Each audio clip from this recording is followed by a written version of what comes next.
नमस्कार प्यारे विद्यार्थियों। आज हम इस वीडियो में बात करेंगे कक्षा 3 की हिंदी की कार्यपुस्तिका कार्यपत्रक 81 से लेकर 90 तक का हल देखेंगे। सबसे पहले बात करते हैं कार्यपत्रक 81 की। पहला प्रश्न है कि चित्रों की सहायता से खाली स्थान भरिए। चित्रों की सहायता से खाली स्थान यानी यहाँ रिक्त स्थान खाली स्थान दिया हुआ है और उसके आगे चित्र दिए गए, उन चित्रों को देखकर भरना है। जैसे अब ये घर का चित्र है तो खाली स्थान में आएगा घर चल, अब घर चल। इसी प्रकार घर चल कर, ये आम का चित्र है तो यहाँ आएगा आम खा। फिर ये नल का चित्र है तो यहाँ लिखेंगे नल के जल से, ये जग का चित्र है तो जग भर। बीच ये सड़क का चित्र है तो सड़क पर मत चल।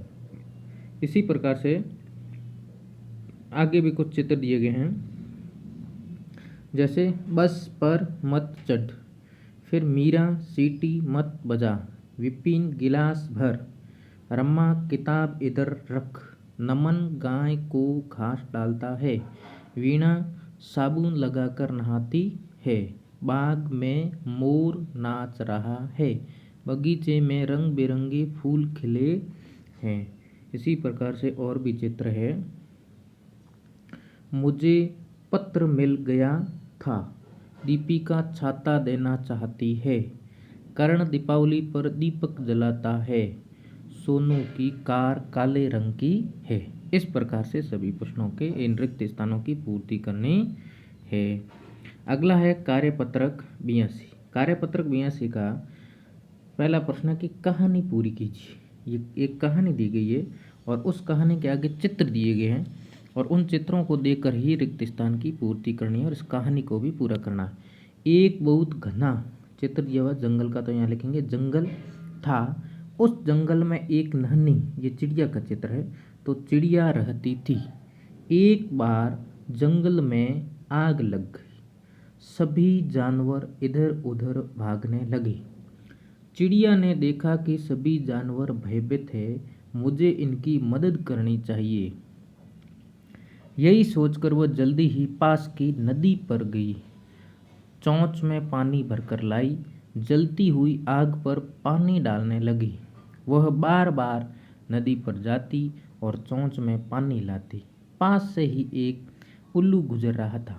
उसने चिड़िया की इस हरकत को देखा और मन ही मन सोचने लगा कि ये चिड़िया कितनी मूर्ख है, इतनी भयंकर आग को यह चोंच में पानी भरकर कैसे बुझा सकती है। यही सोचकर चिड़िया के पास गया और बोला कि तुम मूर्ख हो, इस तरह से आग नहीं बुझाई जा सकती। चिड़िया ने बहुत विनम्रता के साथ उत्तर दिया, मुझे पता है कि मेरे इस प्रयास से कुछ नहीं होगा, लेकिन मुझे अपनी तरफ से बेहतर करना है। आग कितनी भी भयंकर हो, लेकिन मैं अपना प्रयास नहीं छोड़ूंगा। उल्लू ये सुनकर स्वयं पर बहुत लज्जित हुआ।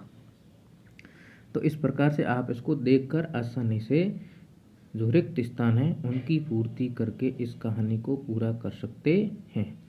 अगला है कार्यपत्रक 83। कार्यपत्रक 83 का पहला प्रश्न है कि चित्र को ध्यानपूर्वक देखकर कोई 5 वाक्य लिखिए। इस चित्र को देखना है और 5 वाक्य लिखने हैं। जैसे ये चित्र दिखाई दे रहा है, ये पेड़ है, बादल, सूरज, पहाड़, नदी, बुलबुल, रानी। तो इस प्रकार से 5 वाक्य लिखने, मोहन, भोली गाय, झोंपड़ी। तो आप इसको देखकर 5 वाक्य लिख सकते हैं कि इस चित्र में एक पेड़, नदी, पहाड़ और झोंपड़ी दिखाई दे रही हैं। पेड़ के नीचे भोली गाय बैठी है, मोहन पेड़ के नीचे बैठा है, जबकि रानी उसके पास खड़ी है। आसमान में सूरज चमक रहा है और बादल तैर रहे हैं। पेड़ की एक डाली पर बुलबुल बैठी है। इस प्रकार से आप इनका उत्तर लिख सकते हैं। अगला है कार्यपत्रक 84। कार्यपत्रक 84 का पहला प्रश्न है कि दिए गए चित्रों को देखकर एक कहानी बनाइए। इन चित्रों को देखना है और एक कहानी बनानी। एक दिन रोहित खेत से घर आ रहा था। उसे झाड़ियों में एक नन्हा पक्षी दिखाई दिया। रोहित ने पक्षी को उठाया और उसे अपने घर लाने का निर्णय लिया। ये देखिए, एक रोहित है, ये छोटे से पक्षी को यहाँ से उठा रहा है, फिर इसको घर लेके जा रहा है। आगे देखिए, रोहित ने पक्षी को पिंजरे में रख दिया। रोहित ने ये देखो पक्षी को पिंजरे में रख दिया और उसी की देखभाल करने लगा। रोहित जल्दी ही समझ गया कि नन्हा पक्षी दूसरे पक्षियों के साथ उड़ना चाहता है। यानी पक्षी ये पिंजरे में रहना नहीं चाहता है, वो अपने दोस्तों के साथ, अपने दूसरे पक्षियों के साथ उड़ना चाहता है। रोहित ने पक्षी को पिंजरे से निकाला और आज़ाद कर दिया और वो बहुत खुश हुआ। तो इस प्रकार से एक छोटी सी कहानी बनाई गई जिसको आप देखकर आराम से लिख सकते हैं। अगला है कार्यपत्रक 86। कार्यपत्रक 86 कोष्टक में दिए गए शब्दों में से उचित शब्द चुनकर पूरा कीजिए। यहाँ कोष्टक में देखो पीछे शब्द दिए गए हैं, उनमें से सही शब्द चुनकर यहाँ जो खाली स्थान में आएगा, रिक्त स्थान में आएगा, उनको भरना है। पहला है कि सुरेश बहुत ही समझदार लड़का, वह सुबह जल्दी उठता है। तुम सुबह जल्दी उठता नहीं आएगा, तुम नहीं आएगा, वह सुबह जल्दी उठता है। उसने दांत साफ किए। तुम्हारा पत्र दुकान पर बैठा हुआ मिला। तुम्हारा पुत्र दुकान पर बैठा हुआ मिला। उसके पास एक मुर्गी थी। लालची मनुष्य के पास जो कुछ भी है वह उसे भी खोद बैठता है। तो इस प्रकार से आप इन रिक्त स्थान की पूर्ति करेंगे। दूसरा प्रश्न है कि नीचे दिए गए वाक्यों में नाम यानी संज्ञा शब्द पर गोला लगाकर शब्दों को बॉक्स में लिखिए। एक कौवा उड़ रहा था तो इसमें कौवा संज्ञा है, यह लिख दिया। उसके पास एक मुर्गी थी, मुर्गी संज्ञा है, या नाम लिख दिया। बुढ़िया का लालच बढ़ता गया, बुढ़िया संज्ञा है, यहाँ लिख दिया। मेरा मित्र हलवाई है तो यहाँ हलवाई संज्ञा है, यहाँ लिख दिया। धरती बहुत सुंदर है तो धरती संज्ञा है, यहाँ लिख दिया। अब सब मिलकर वृक्ष लगाओ तो वृक्ष यहाँ पर संज्ञा है और यहाँ लिख देंगे। इस प्रकार से इनका उत्तर लिखेंगे। अगला है प्रश्न 3 कि नीचे दी गई शब्दों को परस्पर मिलाइए। जैसे मैं, हम, वह, वे, तुम सब, उसको, उन्हें। इस प्रकार से इनका मिलान करना है। अगला है कार्यपत्रक 87। एक गद्यांश दिया गया है और इस गद्यांश में हुए निम्नलिखित शब्दों के लिंग बदलकर लिखने हैं। तो जो शब्द दिए गए उनके लिंग बदलना है। जैसे बैल, बैल का लिंग बदला, बैल पुल्लिंग है, स्त्रीलिंग होगा गाय। बकरी स्त्रीलिंग है, पुल्लिंग होगा बकरा। उसी प्रकार पुरुष का महिला, बिल्ली का बिलाव, ऊँट का ऊँटनी, बंदर का बंदरिया, शेरनी का शेर, चूहा का चूहिया। इस प्रकार से इनका उत्तर होगा। अगला है चित्र देखकर रिक्त स्थान भरिए और उसका लिंग बताइए। चित्र देखकर, जैसे ये मोर है, यह मोर है तो मोर क्या है, यह पुल्लिंग है भरिए और उसका लिंग बताना। यह सांप है तो सांप भी पुल्लिंग है।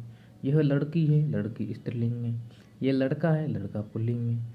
यह सड़क है, सड़क स्त्रीलिंग है। इस प्रकार से इन प्रश्नों का उत्तर करना है। अगला है कार्यपत्रक 88। नीचे लिखे गद्यांश को पढ़कर उनके दिए गए बॉक्स में उचित वचन लिखने।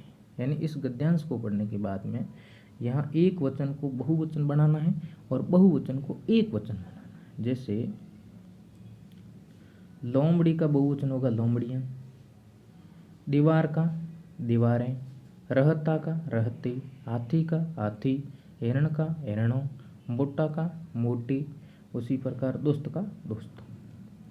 अगला है कुत्ता, कुत्तों का एक वचन होगा कुत्ता, शिकारियों का शिकारी, छोटे का छोटा, झुंडों का झुंड, बकरियों का बकरी, बच्चों का बच्चा और घरों का घर। इस प्रकार से एक वचन से बहुवचन और बहुवचन से एक वचन बदल सकते हैं। दूसरा प्रश्न है कि नीचे लिखे वाक्यों में लिंग और वचन बदलकर पुनः लिखिए। लिंग और वचन लिखना कि वह स्कूल जा रहा है और वह की जगह वचन बदला हो गया वे। जा रहा लिंग पुल्लिंग है, उसकी जगह स्त्रीलिंग करेंगे रही, तो वे स्कूल जा रही हैं। मेरी बेटी नृत्य कर रही है तो मेरी जो स्त्रीलिंग है उसकी जगह हो जाएगा मेरे। मेरे बेटे नृत्य कर रहे हैं, यहाँ स्त्रीलिंग है, इसका पुल्लिंग हो जाएगा और मेरी का बहुवचन होगा मेरे। तो इस प्रकार से इसको आप देखकर आसानी से लिख सकते हैं। अगला है कार्यपत्रक 89 कि विपरीत अर्थ वाले शब्द से मिलान कीजिए। यानी विलोम शब्द का मिलान करना है। जन्म का मृत्यु, झूठ का सच, मोटा का पतला, बड़ा का छोटा और अमीर का गरीब। इस प्रकार से ये विपरीत लिंग वाले होंगे। अगला है प्रश्न नंबर 2, रेखांकित शब्दों का विपरीत अर्थ लिखते हुए वाक्य पुनः लिखिए। जैसे छोटा लड़का तेज तेज दौड़ रहा है, उसका विलोम शब्द होगा, विपरीत अर्थ होगा धीरे धीरे। उसी प्रकार सुनीता साफ कपड़े पहनती है तो सुनीता गंदे कपड़े पहनती है। उदय ईमानदार है तो उदय बेईमान है, तो इसका विलोम शब्द होगा। तीसरा प्रश्न है कि विपरीत अर्थ वाले शब्दों को लिखकर वाक्य पूरे कीजिए। जैसे आशा गर्म गर्म पानी पीती है, यहाँ ठंडा है तो यहाँ लिखना गर्म गर्म। राधा एक टेढ़ी का विलोम शब्द होगा सीधी लाइन खींचती है। जल्दी उठना बुरी की जगहों का अच्छी आदत है। अगला है मोटा का विलोम क्या होगा? मोटा का विलोम होगा पतला। ग उत्तर सही है। छाया का विलोम धूप होता है तो काला का विलोम क्या होगा? काला का विलोम होगा सफ़ेद। काला का विलोम क्या होगा? सफ़ेद। उत्तर क सही होगा। तो इसको भी आप देखकर लिख सकते हैं। अगला है कार्यपत्रक 90। वाक्य में दिए गए रेखांकित शब्दों के समान अर्थ वाले शब्द को वाक्य में पुनः लिखिए। समान अर्थ का मतलब पर्यायवाची शब्द को लिखना है। जैसे चांद का दूसरा नाम क्या है? चांद का दूसरा नाम है चंद्र। का उत्तर सही है। फूल का दूसरा नाम क्या है? फूल का दूसरा नाम पुष्प। उत्तर क सही है। उसी प्रकार सूरज पूर्व दिशा में निकलता है तो सूरज की जगह आएगा सूर्य, पूर्व दिशा में निकलता है। धरती हरी भरी अच्छी लगती है तो धरा, हरी भरी अच्छा लगती है। धरती का क्या होगा पर्यायवाची? धरा। उसी प्रकार पानी से ही जीवन है तो जल से ही जीवन है। पेड़ नहीं काटना चाहिए, वृक्ष नहीं काटना चाहिए।